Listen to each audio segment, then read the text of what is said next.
রব্বুল আলামিনের হাবিব জনাব মুহাম্মদুর রাসূলুল্লাহ সাল্লাল্লাহু আলাইহি ওয়াসাল্লাম বলেছেন, কিয়ামতের ময়দানে আল্লাহর কসম করে বলছি, সেদিন জাহান্নামীদের ভীষণ কষ্ট হবে আর জান্নাতীদের জন্য অত্যন্ত আসান হবে, অবস্থাটা খুবই আরামের হবে। নবীজি বলেন, এক ফরজ নামাজ, এক ওয়াক্ত ফরজ নামাজ আদায় করতে যে সময়টুকুন লাগে, কিয়ামতের মাঠের এই সময়, এত বড় বিরাট লম্বা সময় জান্নাতীদের জন্য এরকম হালকা হয়ে যাবে। সুবহানাল্লাহ। হযরত আবু সাঈদ খুদরী রাদিয়াল্লাহু তাআলা হাদিসে বর্ণনা করেছেন, এক ওয়াক্ত নামাজ, একটা ফরজ নামাজ পড়তে যতটুকুন সময় লাগে, এতটুকুন সময়ের ভেতরে জান্নাতীদের কারবার শেষ হয়ে যাবে। সুবহানাল্লাহ বিহামদি। আর ওদের কারবার তো শেষই হবে না। وَيَوْمَ تَشَقَّقُ السَّمَاءُ بِالْغَمَامِ وَنُزِّلَ الْمَلَائِكَةُ تَنزِيلًا। ওরা ফেরেশতা দেখতে চায়, সেদিন আসমান সমূহ বিদীর্ণ হয়ে মেঘ পুঞ্জ বেরিয়ে আসবে, আত্মপ্রকাশ করবে, তার ভেতর থেকে ফেরেশতারা ক্রমাগত নাজিল হতে থাকবে। আর অবস্থাটাই হবে, আল মুলকু ইয়াউমাইযিনিল হাক্কু লিররহমান ওয়া কানা ইয়াওমান আলাল কাফিরিনা আসীরা। আর সেদিনে বাদশাহী হবে কেবলমাত্র রহমানেরই। ওয়া কানা ইয়াওমান আলাল কাফিরিনা আসীরা। আর সেই কিয়ামতের দিন, সেই সময়টা হবে কাফেরদের জন্য বড়ই কঠিন। এখানে কিয়ামতের কিছু কথা বলা হচ্ছে, কিছু আভাস দেওয়া হচ্ছে যে আসমান সমূহ বিদীর্ণ হয়ে মেঘ পিণ্ড বেরিয়ে আসবে এবং তার থেকে ক্রমাগত ফেরেশতারা নাজিল হতে থাকবে। আল্লাহর হাবিব বলেছেন, কেউ যদি কিয়ামতের দৃশ্য দেখতে চায়, সেজন্য সূরা ইজা শামসু কুবিরাত ওয়া ইজা সামাউ ফাতারাত, ইজা সামাউ শাক্কাত, এই সূরাগুলি যেন পড়ে, তাহলে কিয়ামতের দৃশ্য তার চোখের সামনে প্রতিভাত হবে। কিয়ামতের দৃশ্যটা আসলে কেমন হবে, সেই সূরাগুলি তেলাওয়াত করলে সে বুঝতে পারবে। যেমন আল্লাহ পাক বলছেন, إذا السماء انفطرت وإذا الكواكب انتثرت وإذا البحار فجرت وإذا القبور بعثرت। যখন আকাশসমূহ চূর্ণ বিচূর্ণ হয়ে যাবে আর তারকাসমূহ বিক্ষিপ্ত হয়ে পড়বে, সমুদ্র মহাসমুদ্রগুলি দীর্ণ বিদীর্ণ হয়ে যাবে, কবরগুলি সব উদ্গীরণ করে দেবে, তার মধ্যে যা আছে সে সবগুলি। আবার আল্লাহ পাক বলেন, ইযা শামসু কুবিরাত ওয়া ইযান নুজুমুন কাদারাত ওয়া ইযাল জিবালু সুয়্যিরাত।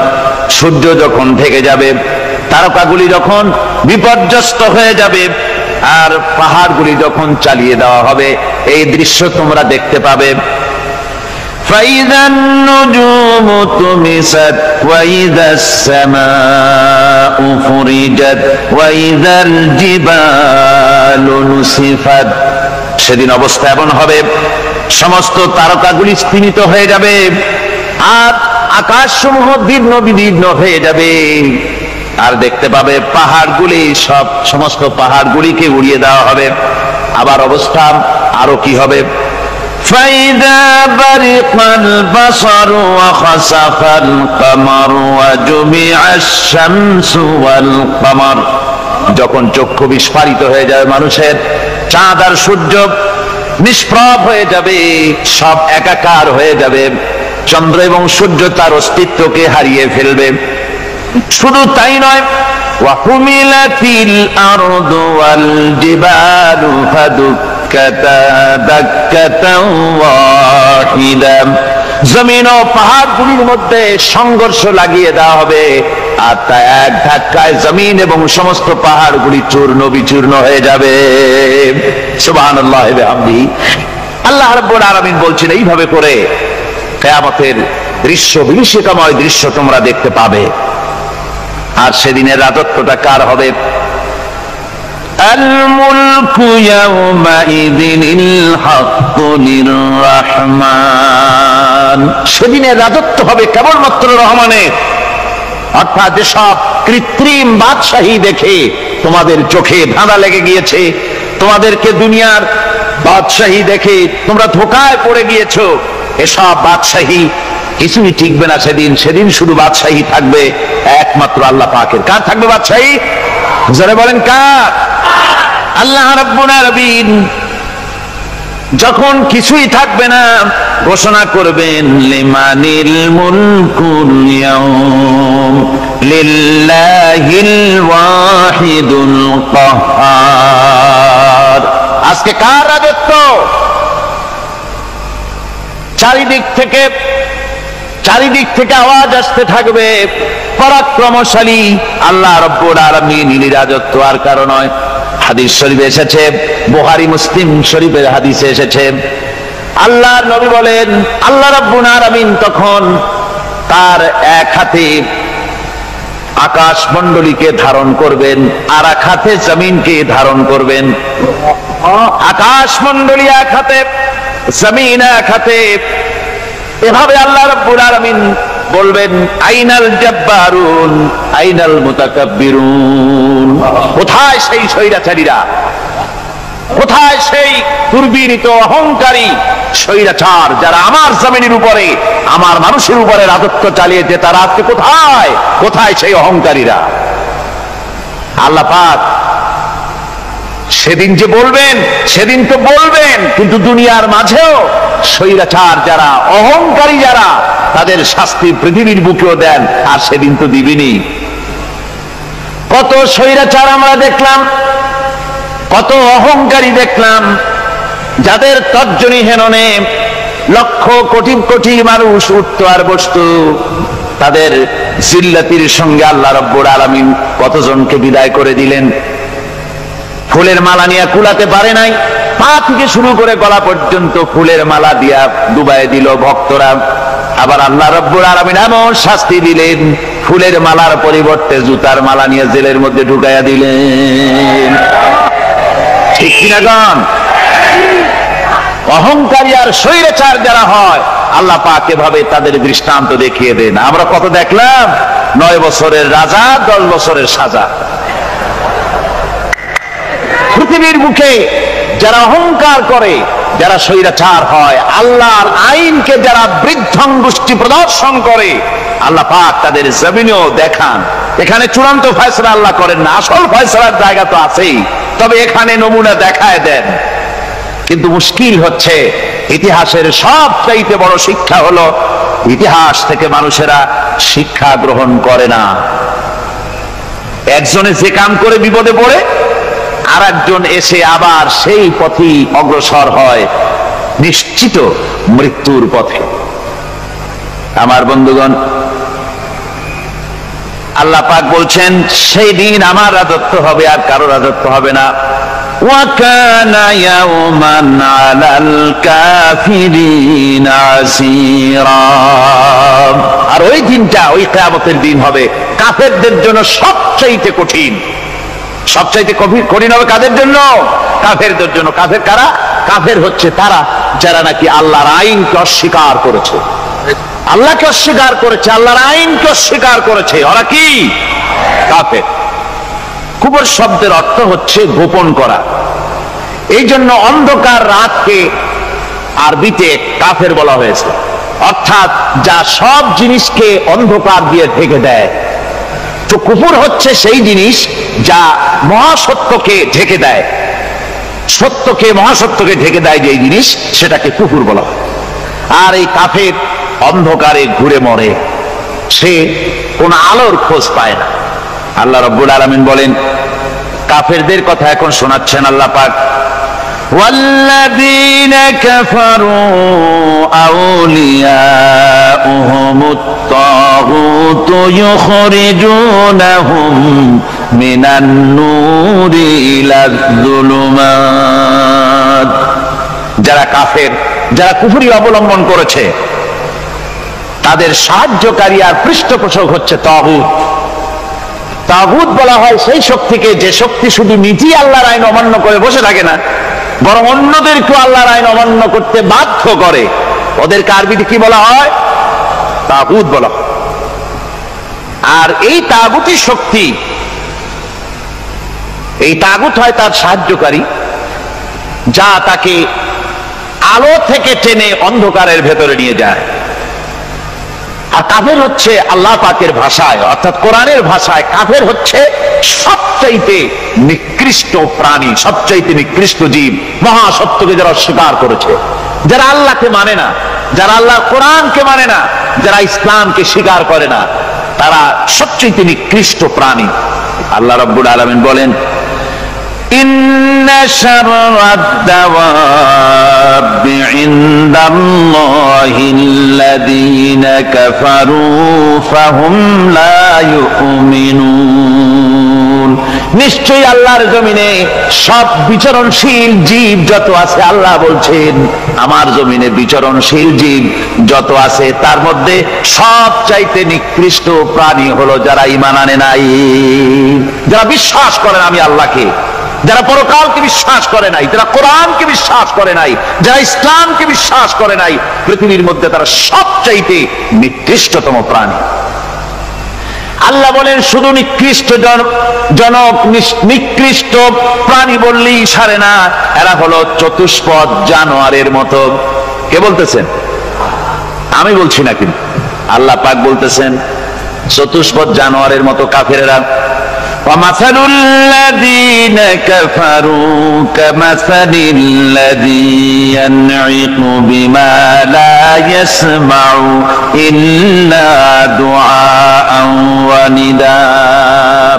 এই কাফেরদের দৃষ্টান্ত হচ্ছে সেই রাখালের মতো, যে রাখাল তার পশুদেরকে ডাকে আর ওই পশুরা একটা ডাক শোনে মাত্র, কিন্তু কি যে বলে তা তো পশুতে বোঝেন। ভালো বুঝতে পেরেছে? সুম্মুন বুকুমুন উমিয়ুন ফাহুম লা ইয়াকিলুন। এরা বোবা, এরা বধির, এরা অন্ধ, এ কারণেই কোনো কথা বোঝে না। এরা চতুষ্পদ জানোয়ারের চাইতেও নিকৃষ্ট, যাদেরকে আমি আল্লাহ বলেন, যাদেরকে আমি চোখ দিলাম, চোখ থাকতে হক দেখলো না, সব দেখলো, হক দেখে নাই চোখ দিয়া, এই চোখ দিয়া সব দেখলো, নারীর সৌন্দর্য উপভোগ করলো, আর নারীর অঙ্গ প্রত্যঙ্গ নিয়ে নানা ধরনের গল্প লিখলো, কবিতা লিখলো, কিন্তু এই সৌন্দর্য যিনি দিলেন তারেও চিনল না। আছে না কত কবি আমাদের দেশে? আমার দেশের সেই কবি জাতীয় পুরস্কার পায় যে কবি নারীর বিশেষ বিশেষ অঙ্গ নিয়ে বেশি করে নির্লজ্জ কবিতা লিখতে পারে, ওই হলো সবচেয়ে বড় কবি। আমার বন্ধুগণ, একজন বুজুর্গ ব্যক্তি তিনি পথ দিয়ে যাচ্ছিলেন, তো সে পথে এক সুন্দরী যুবতী মেয়েকে দেখে সেই যুবতী মেয়ের দিকে এই বুজুর্গ ব্যক্তি এক নজরে তাকায় আছে। তখন এই ঘটনাটাকে কবি এভাবে লিখতেছেন সাজায়, একদা সুখদায়ক প্রমোদা বদন দর্শন করিবম ঝরিল নয়ন, হেসে কহে সে রূপসী সবিস্ময় মন, কহ দেখি মহাশয় কহ কি কারণ, বিষয় বিরাগী তুমি ভুবনে প্রচার, কি হেতু জন্মিল তব মানস বিকার, সামান্য ললনা রূপ করি দর্শন, উচিত না হয় কব অশ্রু বরিশন। বুজুর্গ ব্যক্তি ওই মহিলার দিকে তাকিয়ে তাকিয়ে কাঁদতেছেন। সুন্দরী মহিলা বলেন, আল্লাহর বুজুর্গ বান্দা, আপনি এলাকার ভিতরে বুজুর্গ এবং পীর হিসাবে, বুজুর্গ ব্যক্তি হিসাবে আপনি বিখ্যাত। আজকে আমাকে এখানে দেখে আপনি আমার দিকে তাকায় আমার রূপ উপভোগ করতেছেন আর কাঁদতেছেন। আপনার মতো সংসার বিরাগী মানুষ আমার মতো একটা সুন্দরী মেয়েকে দেখে এভাবে কাঁদা ঠিক না। বুজুর্গ ব্যক্তি বলছেন, হেসে কহিলাম বালে করহ শ্রবণ, নেত্র ঝরে তবু হেতু ভেব না এমন, যে শিল্পী রচিল ওই সুধাংশু বদন, তাহার তরে ঝরে নেত্র নয়নে জীবন। আল্লাহর বান্দি, আমি তোমাকে দেখি কান্দি না, আমার চোখে পানি বেরিয়ে গেছে। তোমারে দেখে আমি মনে মনে ভাবলাম, এত সুন্দর করে যিনি মানুষ বানিয়েছেন, না জানি ওই আল্লাহ রব্বুল আলামিন কত বড় সুন্দর। আমার ভাইরা, সুতরাং চোখ থাকতে ওরা আল্লাহ রাব্বুল আলামিনের কুদরত ওরা দেখে নাই, কান থাকতে কোরআনের আওয়াজ ওদের কানের মধ্যে ঢোকে নাই, বিবেক থাকতে আল্লাহর দ্বীনকে বুঝতে পারে নাই, চিন্তা করতে পারে নাই। আল্লাহ রাব্বুল আলামিন বলেন, উলাইকা কাল্লানাম, এরা হলো চতুষ্পদ জানোয়ার, বালহুম আদল, শুধু জানোয়ার না, জানোয়ারের চাইতেও নিকৃষ্ট। এমনই জানোয়ার, আল্লাহ বলেন শুধু জানোয়ার না, জানোয়ারের মতো শুধু খায় জনমের মতো। والذين كفروا يتمتعون ويأكلون كما تأكل الأنعام। এই কাফেরগুলির কাম শুধু ফুর্তি করা, গান বাজনা, নাটক, গল্প, এই সব কাজ তাদের। নামাজ নাই, রোজা নাই, আল্লাহর চিন্তা নাই, তাহাজ্জুদ নাই, পরহেজগারি নাই, শুধু গান আর নাচ।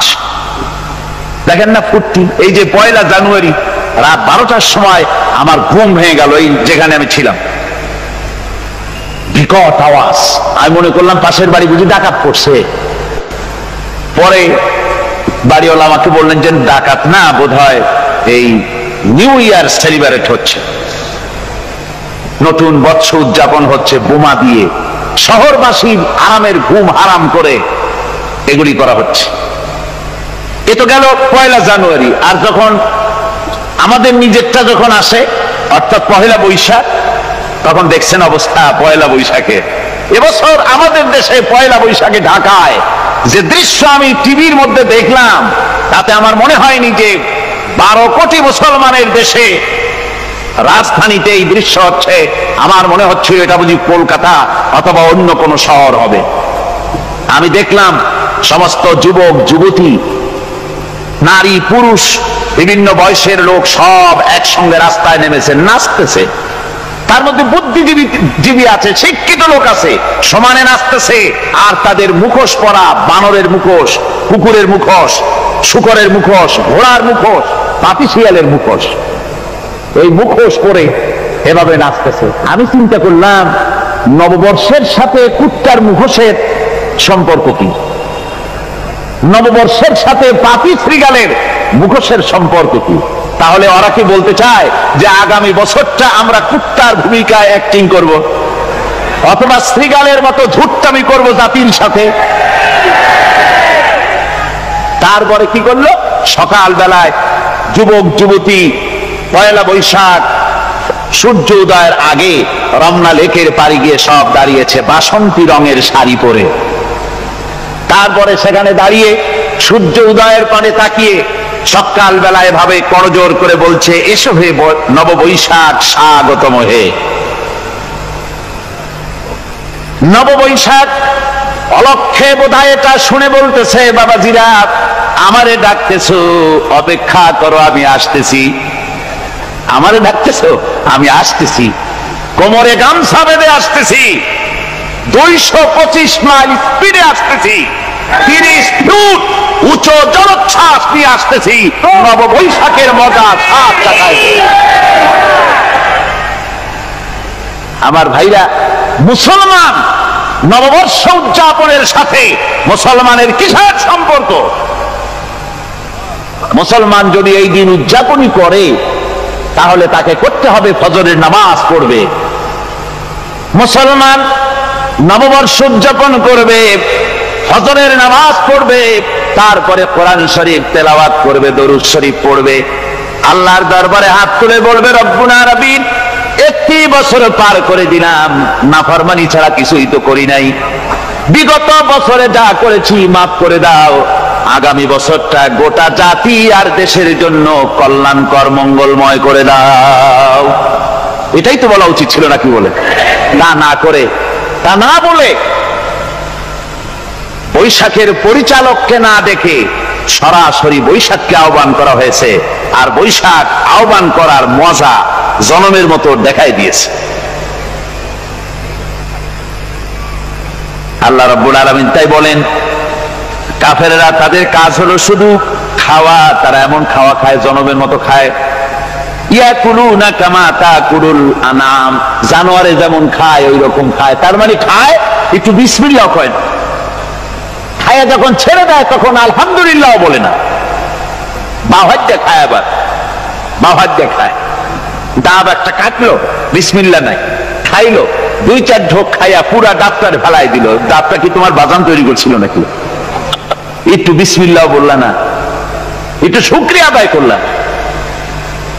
আমি গত এই ডিসেম্বর গেল, ডিসেম্বরের 16 তারিখ আমেরিকা থেকে এসেছি।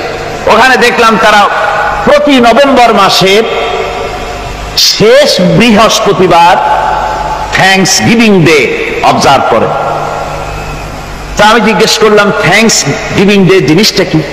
ওরা বললো, এটা হচ্ছে এই যে গড আমাদেরকে সারা বছর ভালো খাওয়াইছে, আমাদেরকে ভালোভাবে পড়াইছেন, সুন্দর রেখেছেন, এই জন্য আমরা গডকে থ্যাঙ্কস দেই নভেম্বরের এই শেষ দিনটিতে। সারা বছরে ভালো খাইছি, ভালো থাকছি, এই জন্য গভর্নমেন্টকে মানে গডকে থ্যাঙ্কস দিলাম। আমি আমার আলোচনায় সেখানে বললাম যে দেখেন, রাশিয়ার সাথে আমেরিকার পার্থক্য তো এখানে, ওরা গডকে অস্বীকারই করেছে, গডই মানে না। আর এরা গডের নামাজ রোজা বা ইবাদত কিছু করুক আর না করুক, গডের অন্তত একটা ধন্যবাদ দেয়। ওরা ওদের ডলারে লিখেছে, ইন গড উই ট্রাস্ট, প্রত্যেকটা ডলারে লেখা আমরা গডে বিশ্বাস করি। তো শুকর আদায় করলে তো আল্লাহ বাড়িয়ে দিবেন।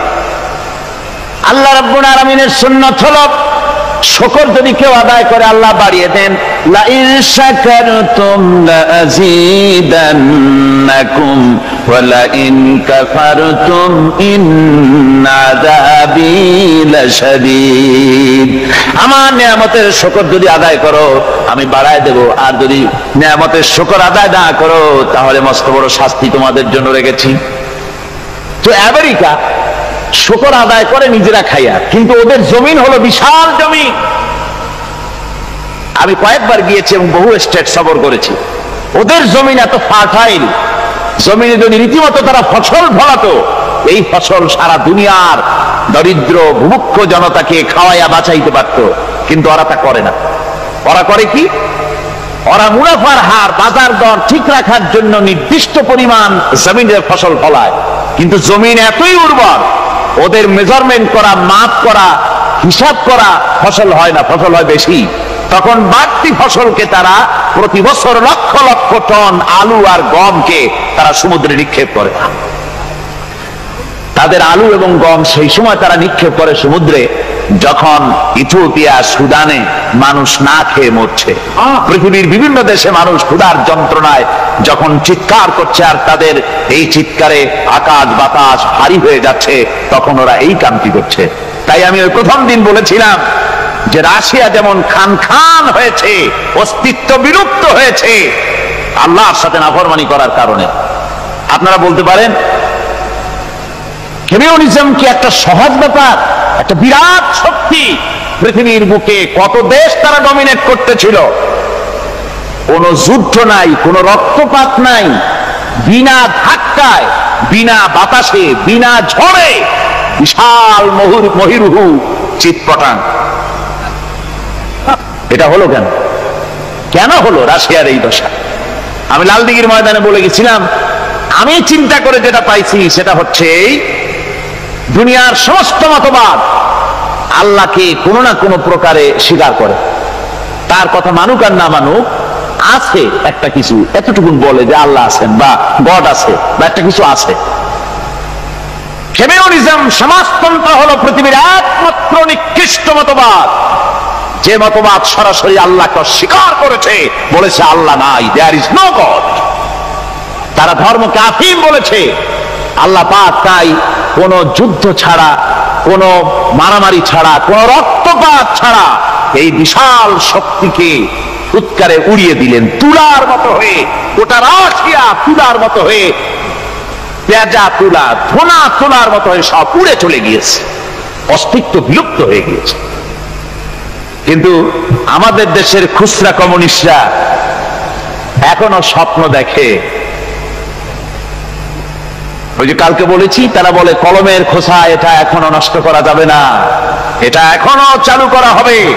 এখনো চীনে আছে, এখনো কিউবায় আছে।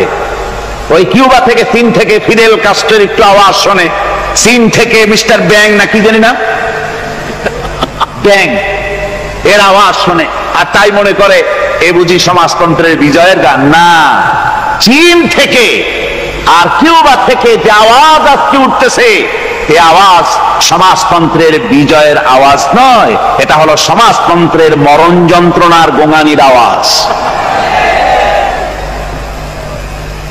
কাজী এরা দুনিয়ার বুকে শুধু আনন্দ এবং ফুর্তি করে, আল্লাহর হককে, আল্লাহকে চিনতে তারা ব্যর্থ হয়েছে। আল্লাহ রাব্বুল আলামিন বলেন, অবিশ্বাসীদের কৃতকর্ম, তাদের কাজগুলি, তাদের কর্মফল সব নিষ্ফল হয়ে যাবে। ওয়াল্লাযীনা কাফারু আ'মালুহুম কাসারাবিন বিকিআতিন ইয়াহসাবুহুল যামআনু মা। আল্লাহ পাক বলেন, কাফের যারা, অবিশ্বাসী যারা, যারা আমাকে অস্বীকার করেছে, অবিশ্বাস করেছে, তাদের আমলগুলি হলো মরুভূমির মধ্যে মরীচিকার মতো। মরুভূমির মরীচিকা, মানুষ যখন মরুভূমির ভিতর দিয়ে যায়, পানির পিপাসা লাগে, দূরে দেখে পানি চিকচিক করতেছে, আর ওই মরীচিকা যেটাকে সে পানি মনে করেছিল, হাত্তা ইযা জাআহু লাম ইয়াজিদহু শাইআ, যেটাকে সে পানি মনে করে ছুটতেছিল, যখন কাছে গেল, আল্লাহ পাক বলেন কিছুই সেখানে পায় না, শুধু মরীচিকা, বালু আর বালু। এরকম করে যারা আমার দিনকে অস্বীকার করেছে, আমাকে অস্বীকার করেছে, তারা যত ভালো কাজ করুক আর যাই করুক না কেন, তাদের কৃত কর্মগুলি এভাবে সব নিষ্ফল। এ হলো এক কথা। 2 নম্বরের কথা হলো, ওরা মনে করেছিল সমাজতন্ত্র শান্তি দেবে, কমিউনিজম শান্তি দেবে, সোশ্যালিজম শান্তি দেবে, ক্যাপিটালিজম শান্তি দেবে। এই শান্তির চিন্তা করে অগণিত মানুষকে হত্যা করে সমাজতন্ত্রের রাজত্ব যখন কায়েম করলো, 70 বছরও চলে গেল, তারপরে তারা দেখলো হাত্তা ইযা জাআহু লাম ইয়াজিদহু শাইআ, কিচ্ছুই পেল না। তারা ক্ষুধার যন্ত্রণায় মরলো, কাপড় নাই, খাবার নাই। তারা ওই রাশিয়া থেকে, চেকোস্লোভাকিয়া থেকে, যুগোস্লাভিয়া দিয়া, রোমানিয়া থেকে, হাঙ্গেরি এবং পোল্যান্ড আর মঙ্গোলিয়া থেকে সেখানে সমাজতন্ত্র তাড়াতে আমরা যাই নাই। আমরা সেখানে সমাজতন্ত্রের বিরুদ্ধে তাফসীর করি নাই, ব্যাখ্যা করি নাই, বক্তব্য রাখি নাই। ওই সব দেশ থেকে সমাজতন্ত্র তাড়াইছে কে? কারা তাড়িয়েছে? না না, ওরা নিজেরাই, সেই দেশের জনগণই এটাকে উৎখাত করেছে তাদের জমিন থেকে। আল্লাহ পাক বলছেন, যারা আমার দিনকে, আমার বিধানকে যারা অস্বীকার করবে, তারা এই অস্বীকারী অবস্থায় যদি মৌত হয়, আমার সমাজতন্ত্রী কোনো ভাই যদি এ মাহফিলে থাকেন, কমিউনিস্ট কোনো ভাই যদি এ মাহফিলে থাকেন, তাহলে শুনুন আল্লাহ কি বলতেছেন। আল্লাহ দিনকে, আল্লাহর কোরআন পূর্ণাঙ্গ জীবন বিধান, অর্থনীতি আছে, সমাজনীতি আছে, রাজনীতি আছে, কথা যারা বিশ্বাস করে না, কোরআনকে শুধুমাত্র নামাজ, রোজা, হজ, যাকাত আর বেহেশত দোজখ যারা মনে করে, জীবন ব্যবস্থা মনে করে না, এই অবস্থায় যদি মারা যায়, আল্লাহ রাব্বুল আলামিন বলেন, ইন্নাল্লাযীনা কাফারু ওয়া মাতু ওয়া হুম কুফফারুন উলাইকা আলাইহিম লানাতুল্লাহি ওয়াল মালাইকাতি ওয়ান নাসি আজমাইন। আল্লাহ রাব্বুল আলামিন বলেন, আমাকে অস্বীকার করার অবস্থায়, আমার দিনকে, বিধানকে অস্বীকার করার অবস্থায় যদি মৌত হয়ে যায়, তাহলে আল্লাহ, ফেরেশতা এবং তামাম পৃথিবীবাসীর অভিসম্পদ তার উপরে হতে থাকে, লানত হতে থাকে। খালিদিনা ফিহা লা ইউখাফফাফু আনহুমুল আযাবু ওয়া লা হুম ইউনজারুন। এই অভিসম্পদ অবস্থায় তারা সব সময় লিপ্ত থাকবে, না তাদের আযাবকে কমায় দেওয়া হবে আর না তাদের কোন রকম অবকাশ দেওয়া হবে। এখন আরো মজবুত কথা